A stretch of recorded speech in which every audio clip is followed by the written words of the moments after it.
So that was a whole lot to process. It was definitely really well written, and it kind of gave me more insight on just like, I guess that's really the history of online culture, just because it really kind of took place like 6 years ago. So I had no idea that YouTube Play Exhibit even existed, especially the Guggenheim was behind it.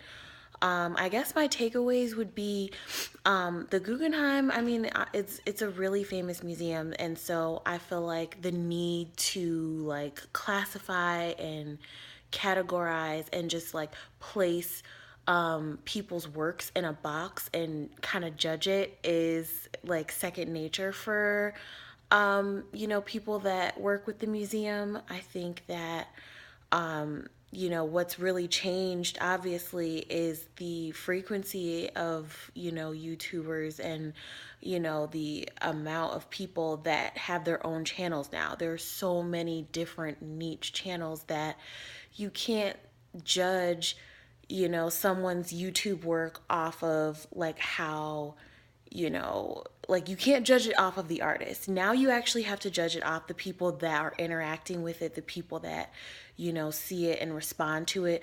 That in, online culture is way more important than the actual artist. And I think that's the biggest difference between, this type of art and, more conventional traditional art.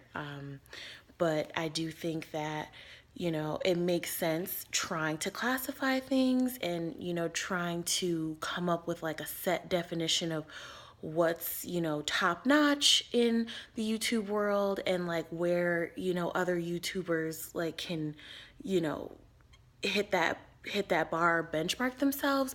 But it's a lot harder to do that in a medium like that because, like I said, it's way more interactive and it's a lot more dependent on how the person who is experiencing that video and, clicking on it and watching it, it's way more important what they think than what some expert thinks. So I do think that that's the biggest thing that's changed. It hasn't changed in all genres of entertainment, but definitely it's changed for YouTube. And, so many people are just kind of taking ownership of it. And I kind of think that, that exhibit would be kind of obsolete at this point because, if they're their own fan, and they have enough followers, it doesn't really matter like where they're ranking on that exhibit list. But overall, I thought it was a pretty cool paper, super long, but really good. And yeah, have a nice spring break.